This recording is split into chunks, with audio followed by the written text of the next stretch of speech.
السلام علیکم ورحمۃ اللہ وبرکاتہ۔ نیوز 18 اردو کے تربیتی حج پروگرام میں سامعین حضرات کا استقبال کرتا ہوں۔ اس پروگرام کے تحت حج کا مکمل طریقہ آپ حضرات کے سامنے پیش کیا جا رہا ہے۔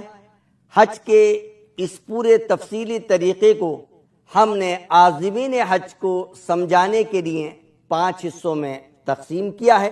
اس پروگرام کے تحت ہم طواف اور سعی کے احکام و مسائل پر تفصیل سے بات کریں گے۔ عمرے اور حج کے دوران طواف اور سعی ایک ایسا رکن ہے جس کے بغیر ہمارا حج ادا نہیں ہو سکتا۔ تو آئیے طواف کیسے کیا جائے، طواف کے کیا شرائط ہیں اور سعی کا کیا طریقہ ہے، کیونکہ حج کے اس سفر کے دوران بار بار ہمیں طواف کرنا پڑتا ہے اور سعی بھی ہمیں کرنی پڑتی ہے۔ طواف بیت اللہ کے گرد 7 چکر اور 2 رکعت نماز پڑھنے کا نام طواف ہے، اور ہر چکر حجر اسود کے استلام سے ہی شروع ہوتا ہے اور اسی پر ختم ہوتا ہے۔ حجر اسود کا بوسہ لینا یا اس کی طرف دونوں ہاتھ سے یا صرف دائیں ہاتھ سے اشارہ کر کے ان ہاتھوں کو بوسہ لینا، یا ایک شکل اور ہے کہ ہم اپنا دایاں ہاتھ یا دونوں ہاتھ حجر اسود پر رکھ کے اس کا بوسہ لیں، یہ سب حجر اسود کا استلام کہا جاتا ہے۔ اس کی 3 شکلیں میں نے آپ کے سامنے بیان کی۔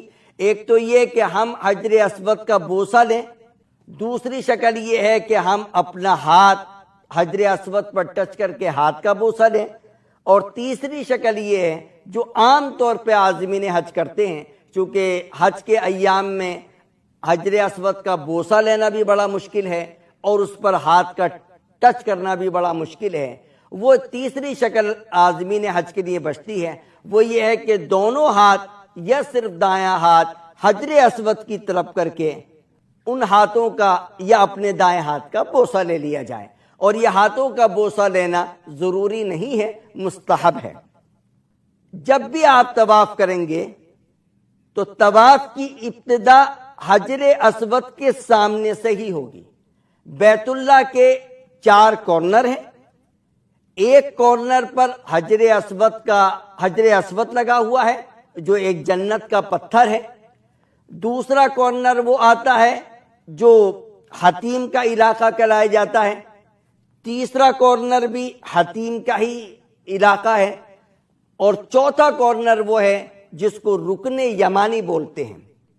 آپ اس موقع پر یہ بھی سمجھ لیں، حتیم جو ہے بیت اللہ ہی کا حصہ ہے، لیکن زمانے جاہلیت میں جب بیت اللہ کی تعمیر کی جا رہی تھی تو اس وقت تمام مکہ والوں نے یہ طے کیا تھا کہ بیت اللہ کی تعمیر میں صرف حلال رزق لگایا جائے گا، تو اس وقت اتنا حلال رزق جمع نہ ہو سکا کہ بیت اللہ کی مکمل تعمیر کر سکیں، تو مشورے سے یہ طے کیا گیا کہ کچھ حصہ بغیر تعمیر کے چھوڑ دیا جائے۔ یہ وہی حصہ ہے جس کو آج ہم اور آپ حتیم کہتے ہیں۔ ایک مرتبہ حضرت عائشہ رضی اللہ تعالی عنہا بیت اللہ کے اندر دروازے سے داخل ہو کر نماز پڑھنا چاہتی تھی۔ حضور اکرم صلی اللہ علیہ وسلم نے اما حضرت عائشہ رضی اللہ تعالی عنہا کا ہاتھ پکڑا اور ان کو حتیم میں لے گئے اور کہا، جب تیرا دل چاہے کہ بیت اللہ کے اندر جا کر نماز پڑھے تو اس حتیم میں جا کر نماز پڑھ لیا کر، اس جگہ میں نماز پڑھنا، حتیم میں نماز پڑھنا ایسا ہی ہے جیسا کہ تم نے بیت اللہ کے اندر نماز ادا کی۔ اسی لیے طواف جو ہے وہ حتیم کے باہر سے کیا جاتا ہے۔ حتیم کا جو ایریا ہے وہ تقریباً 6-7 فٹ کی دیوار وہاں پر بنا دی گئی ہے، جدھر کو میزاب رحمت ہے، یعنی خانہ کعبہ کا بارش کا پانی جدھر کو ٹپکتا ہے وہی علاقہ جو ہے میزاب وہ حتیم کہلایا جاتا ہے۔ اگر بیت اللہ کا طواف خانہ کعبہ کے ارد گرد کیا جاتا ہے تو تقریباً 30 منٹ لگتے ہیں، اور اگر دور سے کیا جاتا ہے تو تقریباً 1 گھنٹہ لگتا ہے۔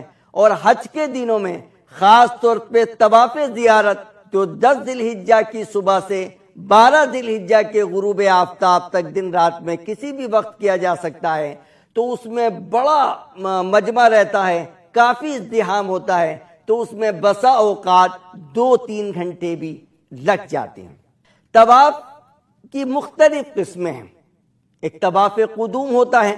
اگر کوئی شخص حج افراد کر رہا ہے تو عمرہ تو وہ نہیں کر سکتا، اسے تو حج کرنا ہے، لیکن مکہ مکرمہ پہنچنے کے بعد وہ ایک طواف کرے گا جس کو طواف قدوم کہتے ہیں، جو اس کے لیے سنت ہے۔ اسی طرح سے حج قران کرنے والا بھی عمرے کا طواف اور عمرے کی سعی کرنے کے بعد سر کے بال نہیں منڈواتا ہے، لیکن وہ ایک طواف قدوم کرتا ہے جو اس کے لیے مسنون ہے۔ اور اسی طواف قدوم کے بعد اگر حج کی سعی جو بعد میں کی جاتی ہے طواف زیارت کے ساتھ، اس کو اس طواف قدوم کے ساتھ حج قران کرنے والا کر سکتا ہے۔ تو ایک قسم ہی طواف قدوم کی جو حج افراد اور حج قران کرنے والوں کے لیے سنت ہے، حج تمتع کرنے والوں کے لیے طواف قدوم نہیں ہوتا ہے۔ ہندوستان سے جانے والے حجاج کرام جنرلی حج تمتع ہی کرتے ہیں، اس لیے ان کے لیے طواف قدوم نہیں ہے۔ دوسرا ہے طواف عمرہ، عمرے کا طواف۔ جیسے کہ میں نے آپ کو بتلایا کہ عمرے کے اندر 4 کام کرنے ہوتے ہیں۔ نمبر 1 احرام باندھنا، نمبر 2 طواف کرنا، نمبر 3 صفا مروہ کی سعی کرنا، اور نمبر 4 سر کے بال منڈوانا یا کٹوانا۔ تو یہ جو عمرے کا طواف ہوتا ہے یہ عمرے کا رکن ہے۔ تیسری قسم ہے طواف زیارت، حج کا طواف جس کو بولتے ہیں، طواف افادہ بھی بولتے ہیں، جو 10 ذی الحجہ کی صبح صادق سے لے کر 12 ذی الحجہ کے سورج چھپنے تک دن رات میں کسی بھی وقت کیا جا سکتا ہے۔ پہلے پروگرام نے اپنے آپ کو بتلایا تھا کہ حج کے جو 3 بنیادی ارکان ہیں، حج کے جو 3 فرائض ہیں، ان میں سے ایک فرض جو ہے طواف زیارت ہے، جس کو حج کا طواف کہا جاتا ہے، طواف افادہ بھی اس کو کہا جاتا ہے۔ چوتھا ہے طواف وداع، وداعی کا طواف، روانگی کے وقت کا طواف۔ میقات کے باہر رہنے والے لوگ جب حج کرنے کے لیے جاتے ہیں تو واپسی میں ایک طواف کرتے ہیں، اس کو بولتے ہیں وداعی طواف۔ اور ایک قسم ہوتی ہے طواف کی نفلی طواف۔ نفلی طواف آدمی جتنے چاہے کرے، بلکہ میقات کے باہر سے آنے والے لوگ یعنی ہندوستان سے جانے والے لوگوں کے لیے بہتر یہی ہے کہ وہ زیادہ سے زیادہ نفلی طواف کریں۔ طواف فرض ہو، واجب ہو، سنت ہو یا نفل ہو، طریقہ ایک ہی ہے، بیت اللہ کے گرد 7 چکر لگانا۔ طواف کی ابتدا حجر اسود کے سامنے سے اور طواف کی انتہا بھی حجر اسود پر پہنچ کر، اور اس کے بعد 2 رکعت نماز ادا کرنا۔ اب بات آتی ہے کہ حج میں ضروری طواف کی تعداد کتنی ہے، یعنی حاجی جو ہے کتنے طواف ضروری کرے گا۔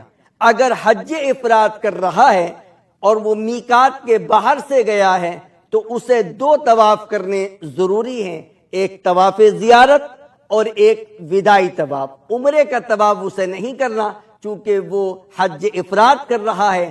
حج افراد کرنے والا عمرہ نہیں کرتا ہے۔ حج قران جس میں ایک ہی احرام سے عمرے اور حج کی ادائیگی کی جاتی ہے، اس میں 3 طواف کرنے لازم اور ضروری ہے، عمرے کا طواف، حج کا طواف اور وداعی طواف۔ اور حج تمتع میں بھی 3 طواف کا کرنا ضروری ہے، عمرے کا طواف، حج کا طواف اور وداعی طواف۔ تو ہندوستان سے جانے والے عازمین حج اس بات کو بغور سماعت فرما لیں کہ انہیں 3 طواف ہر حال میں کرنے ہیں، کیونکہ وہ حج تمتع کر رہے ہیں۔ ایک عمرے کا طواف، دوسرا حج کا طواف اور تیسرا وداعی طواف۔ نفلی طواف آدمی جتنے چاہے کرے، اس کے لیے کوئی تعداد متعین نہیں ہے۔ اور جیسے کہ میں نے آپ کو پہلے بتلایا کہ ہم لوگوں کے لیے، یعنی ہندوستان سے اور دنیا کے چپے چپے سے جانے والوں کے لیے بہتر یہ ہے کہ زیادہ سے زیادہ طواف، نفلی طواف کریں۔ دوسروں کی طرف سے بھی نفلی طواف کیے جا سکتے ہیں۔ زیادہ عمرہ کرنے کے بجائے آپ ایک سے زیادہ عمرے ادا تو کر سکتے ہیں، لیکن آپ کے لیے افضل اور بہتر یہ ہے کہ آپ زیادہ طواف کریں۔ اچھا، طواف کا طریقہ جیسے میں نے آپ کو بتلایا کہ 7 چکر لگانے کے بعد 2 رکعت نماز ادا کی جاتی ہے۔ اگر آپ نفلی طواف ایک سے زیادہ ایک وقت میں ادا کر رہے ہیں تو 7 چکر لگائیں، 2 رکعت نماز پڑھیں، اس کے بعد اگلے 7 چکر لگائیں، پھر 2 رکعت نماز پڑھیں۔ لیکن اگر کسی وجہ سے آپ نے 7 چکر لگائے، پھر دوسرے 7 چکر لگائے، پھر تیسرے 7 چکر لگائے اور تینوں طواف کی ایک بار 2 کر کے نماز پڑھ لی، تو ایسا کرنا جائز تو ہے لیکن اچھا عمل نہیں ہے۔ بہتر عمل یہ ہے کہ ہر مرتبہ طواف مکمل کرنے کے بعد پہلے 2 رکعت طواف کی ادا کی جائیں، اس کے بعد دوسرا نفلی طواف کیا جائے۔ طواف کے دوران وضو ضروری ہے، بغیر وضو کے طواف نہیں کیا جا سکتا۔ جس طرح سے نماز بغیر وضو کے نہیں پڑھی جا سکتی، اسی طرح سے طواف بغیر وضو کے نہیں کیا جا سکتا۔ اگر طواف کے دوران وضو ٹوٹ جائے تو فوری طور پہ ہمیں طواف کو روک دینا چاہیے اور جا کر وضو کریں۔ پہلے تو وضو کرنے کے لیے مسجد حرام کے باہر جانا پڑتا تھا، اب تقریباً 1-2 سال سے مطاف میں سے ہی جو صفا مروہ کی طرف کو آپ چلتے ہیں تو انڈر گراؤنڈ جو ہے 2-3 وضو خانے بنا دیے ہیں، وہاں جا کر بھی آدمی وضو کر کے اور طواف کو دوبارہ شروع یعنی آگے بڑھا سکتا ہے۔ یعنی اگر چوتھے چکر میں طواف وضو ٹوٹا ہے تو دوبارہ سے طواف کرنے کی ضرورت نہیں ہے، بلکہ مزید 3 چکر اور کر لیے جائیں، اس طرح سے پورا طواف ہو جائے گا۔ ناپاکی کی حالت میں خواتین کسی بھی حالت میں مسجد حرام میں داخل نہ ہو۔ طواف کسی بھی حال میں، وہ ناپاکی کی حالت میں کوئی بھی خاتون کسی بھی حالت میں طواف ادا نہیں کریں۔ طواف کے دوران جائز امور یعنی کون کون سی چیزیں جائز ہیں؟ سلام کرنا، بوقت ضرورت بات کرنا، مسائل شرعیہ پوچھنا بتانا، ضرورت کے وقت طواف کو روکنا۔ آپ طواف کرتے کرتے تھک جائیں 3 چکر پر، 4 چکر پر، تو آپ طواف کو روک سکتے ہیں اور اس کے بعد جب چاہیں، یعنی گھنٹے آدھے گھنٹے کے بعد، مثال کے طور پہ 4 چکر لگانے کے بعد آپ تھک گئے تھے، آرام کر لیے، یا مثال کے طور پہ نماز شروع ہو گئی تو ظاہر ہے آپ کو نماز پڑھنی ہے، آپ نے طواف کو روکا، جب نماز مکمل ہو گئی یا آپ کی تھکن پوری ہو گئی تو جہاں سے آپ نے طواف کو روکا تھا وہیں سلسلہ آپ آگے بڑھائیں۔ اسی طرح سے اگر آپ کو عذر ہے اور آپ پیدل نہیں چل سکتے ہیں تو ویل چیئر پر بھی آپ طواف کر سکتے ہیں۔ اگر آپ اپنی بیگم کو یا اپنی والدہ کو یا اپنے بوڑھے باپ کو ویل چیئر پہ طواف کرا رہے ہیں تو اس میں آپ کا بھی طواف ہو جائے گا اور آپ کے بوڑھے باپ کا بھی طواف ہو جائے گا۔ اب طواف کرنے کا طریقہ جیسے کہ میں نے آپ کو بتلا دیا ہے کہ سب سے پہلے ہم بیت اللہ کے اس کارنر کے سامنے آتے ہیں جس کارنر پر حجر اسود لگا ہوا ہے۔ مرد حضرات استباء کرتے ہیں، مرد حضرات استباء کرتے ہیں۔ استباء کا مطلب ہوتا ہے کہ جو چادر انہوں نے اوپر پہن رکھی ہوتی ہے، یعنی دونوں کندھے کو اوپر ڈال رکھی ہوتی ہے، اس چادر کو دائیں بغل کے نیچے سے نکال کر بائیں مونڈے پر ڈالنا، یہ استباء کرایا جاتا ہے۔ یہ 7 چکر میں سنت ہے اور طواف کے دوران سنت ہے۔ طواف سے پہلے یا طواف کے بعد ہمارے دونوں مونڈے، دونوں کندھے ہمارے ڈھکے ہونے چاہیے۔